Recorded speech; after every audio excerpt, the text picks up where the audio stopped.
Let me ask a different subject, and maybe Mr. Ogletree would be best to respond. I'm not sure. Do you know if there's anything that we should look into putting into the No Child Left Behind law?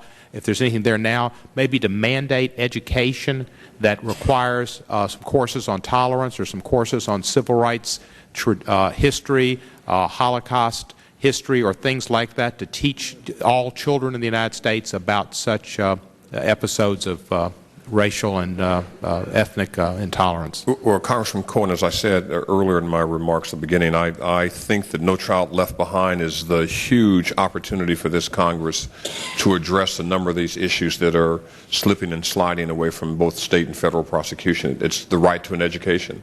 And we leave no child left behind when we have a real law that treats all children fairly in terms of the quality of their education. And I would, with my institute, be more than happy to work with Congress to think of ways to specifically amend and reform the No Child Left Behind to address some of the underlying issues here that aren't being addressed in other ways. I want to make a quick comment to your earlier query to Mr. Washington.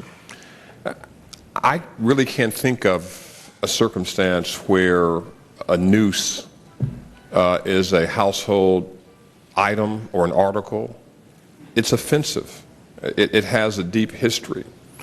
And you can't trivialize it because it's in someone's house or they don't say words. It's designed for one purpose. Nooses were used for one thing and one thing only. In the history of this country, it was used by and large to lynch black women and men. And we can't ignore the 3,000 people who died and no one was prosecuted. We can't ignore that this Congress, the Senate, just last year didn't stand up and talk about an anti-lynching law. They had a voice vote because there still are questions about that. And I hope we don't bury the history that comes with what this symbolizes. This is one of the most destructive, mean-spirited, racist examples of individual behavior. And it doesn't just hurt the 3 or 5 or 7 black children under the tree. It hurts all of us, every single one of us. I don't have to be in Jena to be deeply offended whenever any person, for any reason, on a truck, in a car, in a tree, in a house, has a noose. It is not a neutral term.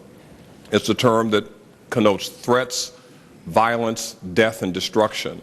And I think we should not try to homogenize or anesthetize what is one of the great symbols of racial hatred that so pervasively marked this country's history, that influenced World War, and that is still a symbol that the groups like the Ku Klux Klan applaud and celebrate as if it's another way to dig it in. It is not a neutral item. It is not a neutral instrument. It's an instrument of hate, in the most vile form of hate. And Congress, in no uncertain terms should ever tolerate the noose as anything as a household article or a garment that can be used as a term of endearment. It's a term of hate, and we should never move from that. Well, I certainly agree, and that's why we've been looking into making any amendments in the law that might be necessary, any voids concerning a noose.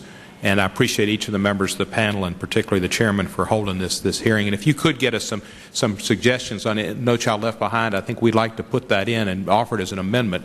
But Tennessee has a good course where we teach people about the Holocaust and teach about civil rights, and that's required. But a lot of states don't have it. I'll be happy to submit that. Should. Thank you, Mr. Chairman. Thank you, panel members. Thank you so much.